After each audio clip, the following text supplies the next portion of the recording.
안녕하세요. 린입니다. 2026년 새해가 밝았습니다. 청취자 여러분들 모두 새해 복 많이 받으시고요. 건강하고 행복한 한 해가 되었으면 좋겠습니다. 팟캐스트를 시작한 이후로 새해 첫 에피소드는 항상 미리미리 준비를 해왔어요. 작년에도요. 25년에도 그래 이제 곧 새해니까 25년 새해니까 남들 다 하듯이 신년 계획 혹은 New Year's Resolution 같은 그런 주제로 잡아서 한번 해보자. 이야기를 꾸려보자 해서 꽤 열심히 이제 스크립트를 써놨었거든요. 근데 결국 막판에 마음이 항상 바뀌더라고요. 그래서 전혀 다른 주제를 갔죠. 아마 작년 25년 첫 에피소드가 나의 불완전한 20대였나? 그랬던 것 같은데. 그래서 생각해보니 제가 팟캐스트를 시작한 이후로 한 번도 제대로 된 새해 에피소드, 신년 계획을 주제로 다룬 적은 없어요. 사실 좀 뻔해서 안 하게 되는 것도 없지 않아 있는 것 같습니다. 나 아니어도 이미 너무 많은 사람들이 다루는 주제니까 내가 거기 하나도 얻는다고 해서 새롭게 있을까 싶기도 하고요. 항상 저는 다양한 주제, 다양한 토픽을 잡아서 여러분들께 전달해 드리는 게 목표거든요. 물론 겹칠 때도 있죠. 겹칠 때도 있는데 맨날 똑같은 얘기 또 하면 지겨우실까 봐.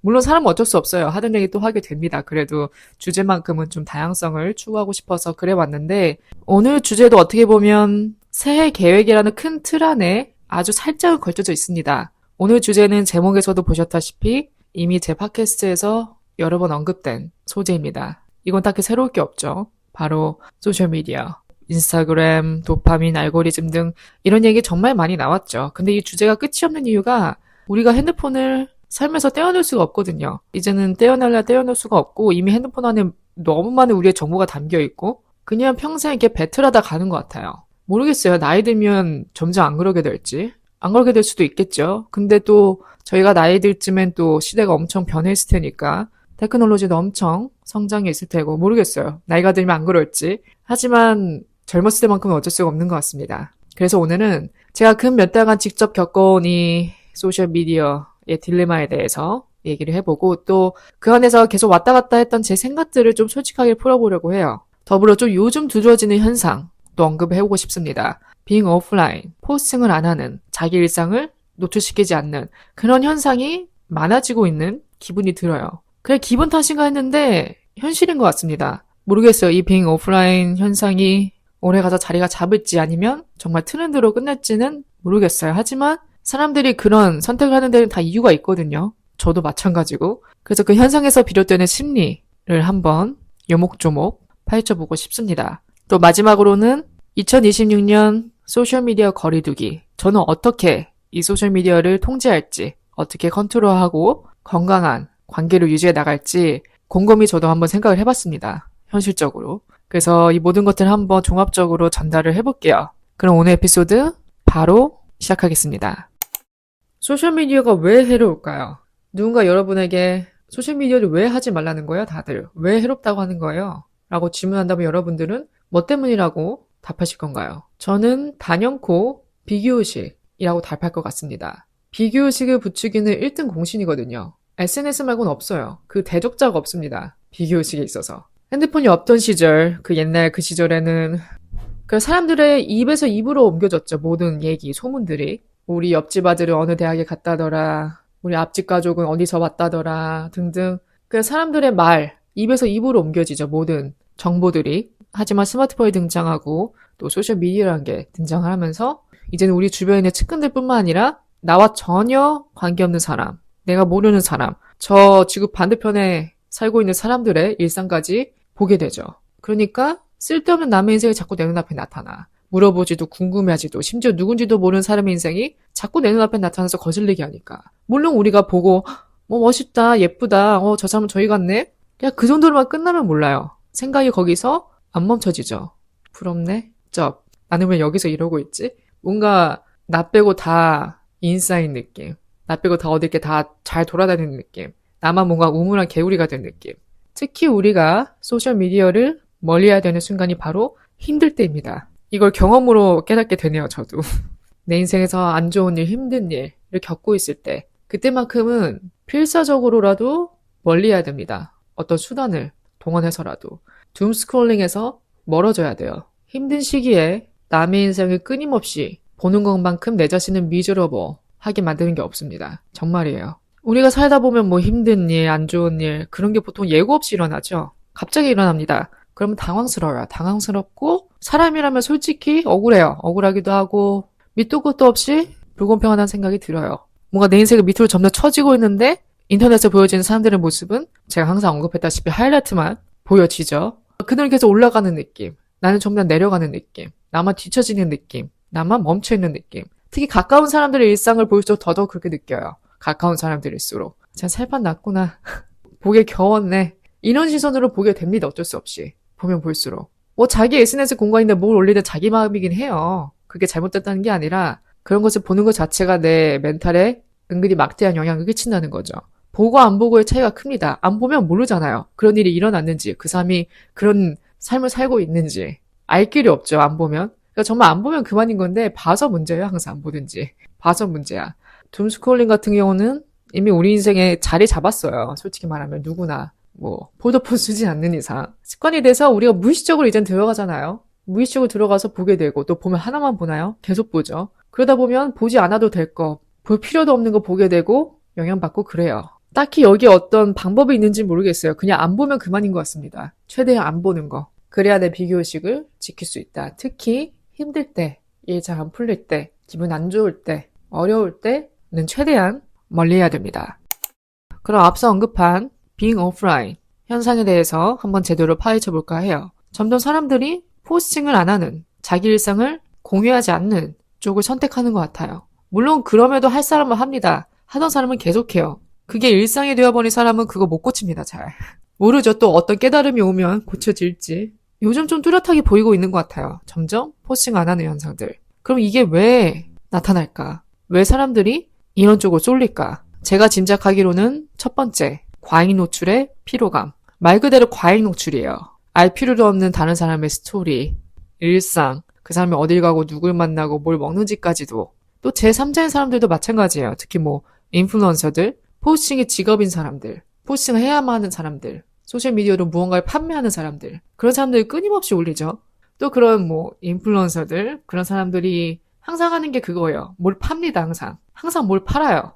혹은 뭐 광고 포스팅을 올리거나 뭐 사람들의 그 후기 캡처해서 올리고 광고 등등 계속 그런 거에 노출되다 보면 지겹다고 생각이 들 수 있죠. 특히 이제 알고리즘에 선택받은 것들이 뜨니까 내 피드에 내가 원치 않아도 검색을 하지 않아도 뜨니까 보게 되고, 그러니까 뭔가 그 제대로 된 포스팅, 정말 평소에 안 올리는 사람이 어쩌다 한번 그런 소중한 순간, 행복한 순간에 올려서 하는 그런 포스팅이 아니라 정말 일거수일투족. 아, 이 사람의 비밀이란 게 있을까? 라는 생각이 들 정도로 모든 걸 다 올리는 사람들, 공유하는 사람들, 그런 것들 계속 보다 보면 피로해져요. 피곤합니다. 뭐 예를 들어 우리가 뭐 친구 중에 진짜 이 친구는 안 해요. 인스타를. 계정만 있고 사진도 잘 안 올려요. 1년에 한 번 올릴까 말까야. 근데 어느 날 뭐 스토리를 올렸어. 그럼 궁금해지죠? 뭐 올렸는지? 그런 거는 관심 있어서 보게 되는데 허구한 날 올리는 사람, 스토리에 그 링이 사라지지 않는 사람, 그런 사람들은 처음에 한번 한두 번 보겠지만 계속 올리면 이제는 클릭도 안 해요. 뭐 보나 마나 뭐 또 그런 얘기겠지. 그런 사진이겠지. 이러니까 피로감이 장난이 아니다. 그리고 두 번째, 이제 다들 알죠. 알 때가 됐어요. 올린다고 행복해지는 게 아니라는 걸. 그 내 일상을 공유하는 것과 행복을 절대 비례하지 않는다는 걸. 우린 이제 모두 알죠. 더 이상 뭐 논의하지 않아도 말하지 않아도 알죠. 또 진짜 잘 사는 사람은 굳이 증명 안 해도 됩니다. 진짜 행복하게 잘 사는 사람. 여기서 잘 산다는 게 부자를 의미하는 게 아니었고 주어진 일상을 평범하게 잘 살아가는 사람, 안정적이게 사는 사람은 굳이 증명 안 해도 돼요. 안 올려도 돼요. 내가 행복한 거, 내가 기쁜 거 굳이 일거수일투족을 다 안 올려도 됩니다. 왜냐? 내 삶 자체가 만족이니까. 불만이 없으니까. 이 자체가 행복이니까. 굳이 뭐 행복이라고 인식 안 해도 이게 행복인 걸 아니까. 굳이 증명 안 해도 된다. 빈수레가 요란하다 하죠.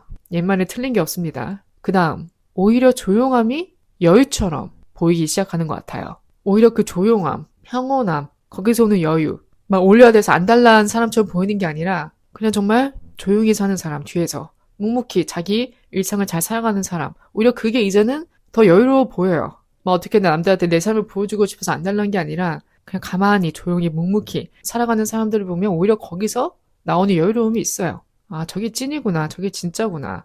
여기에 대한 저의 생각을 좀 덧붙이자면 우리가 정말 행복할 때, 순간에 매료될 때 있잖아요. 뭐 예를 들어 내가 어느 멋진 여행지를 갔어요. 정말 숨이 막힐 정도로 아름다움. 우리가 그 순간에는 내 눈앞에 보이는 것에 사로잡히죠. 매료되죠. 그러다 보니까 사진을 찍을 생각이 안 들어요. 그 순간만큼은.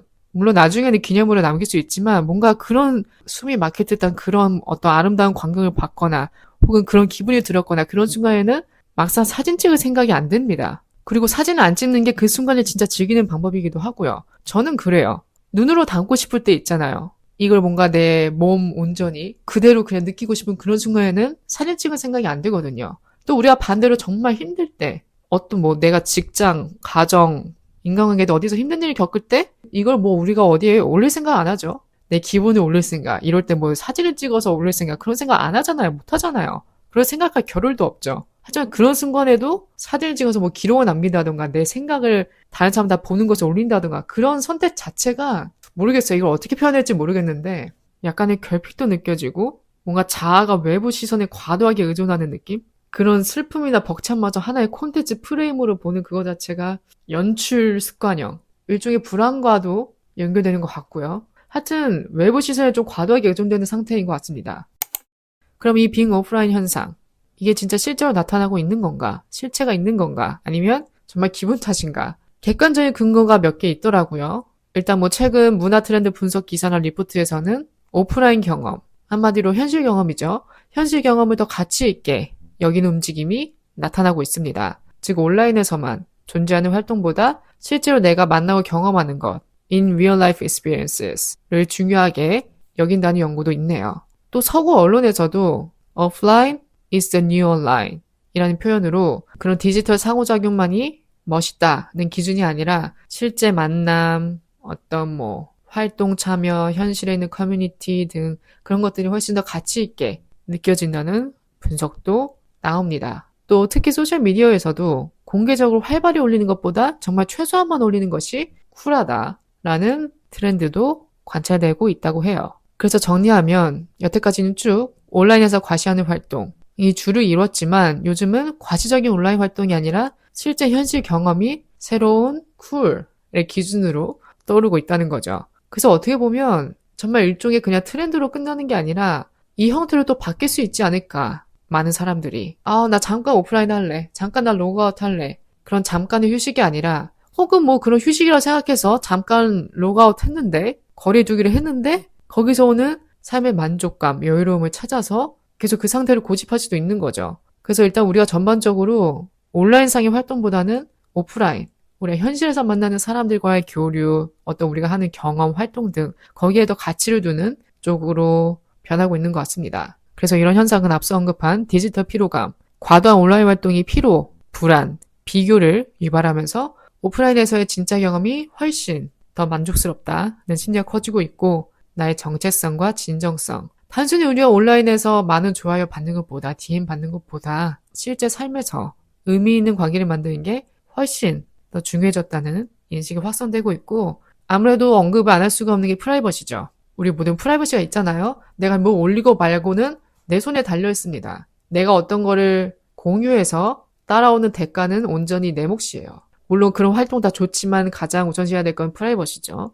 선이 있다는 거죠. 공유하는 것도. 이런 오프라인 현상을 이제 파헤치다 보니까 또 자연스럽게 드는 생각이 이런 소셜미디어 거리두기뿐만 아니라 실제 우리 삶에서 젊은 친구들이 즐기는 유흥, 음주 등 그런 부분에서도 뚜렷한 변화가 보이는 것 같아요. 어떤 변화냐? 음주 거리두기, 유흥 거리두기. 이건 솔직히 제가 최근에 느낀 게 아니라 몇 년 전부터 느꼈어요. 한 2년 전부터 제가 서서히 느끼고 있는 현상인데 처음에는 제가 이게 이젠 내가 안 하니까 내가 거기서 이제 손 다 뗐으니까 나이도 있고 그래서 내가 안 하니까 그렇게 느끼는 거다라고 생각을 했는데 그게 아니라 점점 젊은 세대들이 그런 것들과 거리를 두는 현상이 발생하고 있다는 기사 같은 거 봤습니다, 제가. 그래서 괜한 기분 탓이 아니구나. 실제로 여러 서베이에서 젠지 세대, 이 세대는 부모 세대 대비 술을 적게 마시며 음주율 자체가 낮다는 점이 확인됐다고 합니다. 한 조사에서는 무려 21%가 술을 전혀 마시지 않거나 끊었다고 보도도 되었고 일상적인 음주, 폭음도 현저히 줄었다는 결과가 나와요. 또 미국 한국 등에서도 젊은 층 대서로 설문을 했을 때 음주를 줄이고 홈술이나 노알코올 음료를 선택하는 경향이 강해진다 합니다. 이게 진짜 맞는 게 편의점 가니까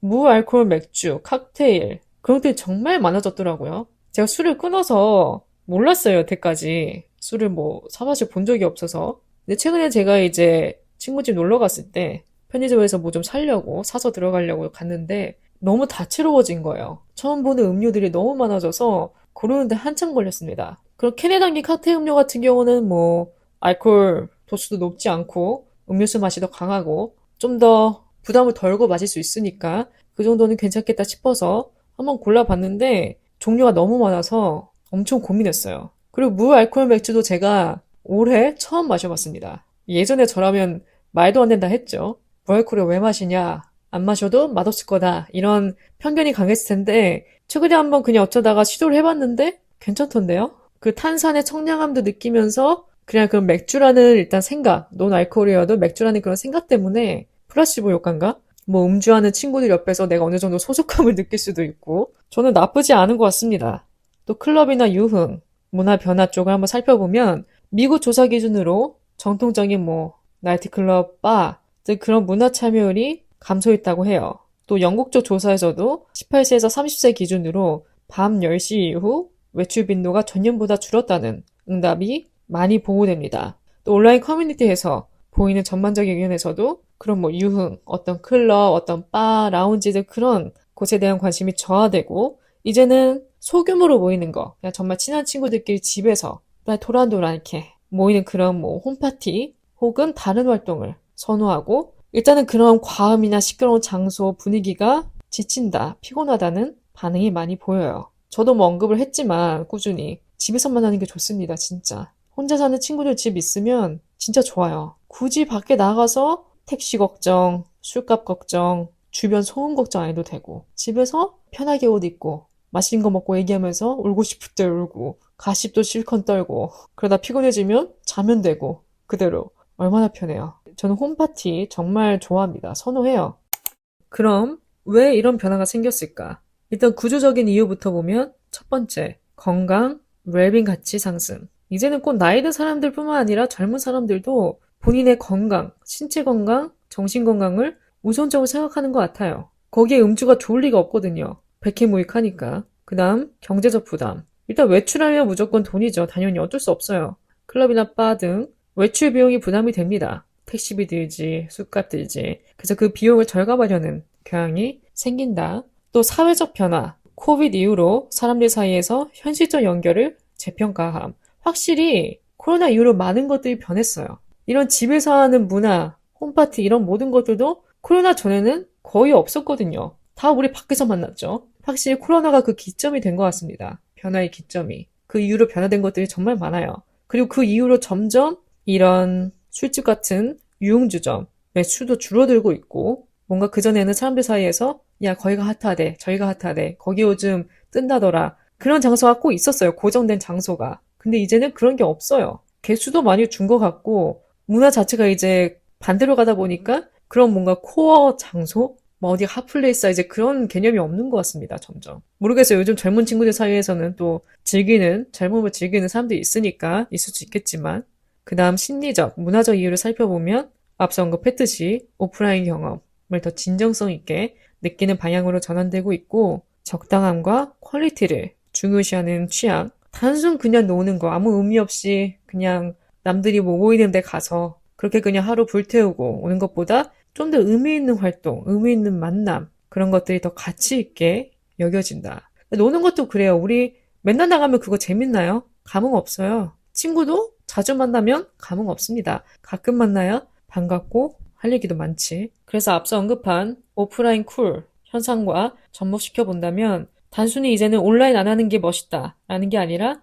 진짜 만남, 진짜 내가 삶에서 살다가 일상을 살다가 자연스럽게 만나는 사람들과의 인연, 그런 만남, 공동체, 체험을 중요시하는 가치 변화가 이제는 유흥문화를 제고하는 계기가 된 것 같습니다. 그래서 요약하면 예전처럼 뭐 밤새 술 마시고 뭐 클럽 가고 어디 바 가고 하플 섭렵하고 그렇게 노는 게 쿨이 아니라 건강하게 적당히 즐기면서 의미 있는 경험, 의미 있는 관계가 더 멋있다고 느끼는 세대적 변화가 생긴 거죠.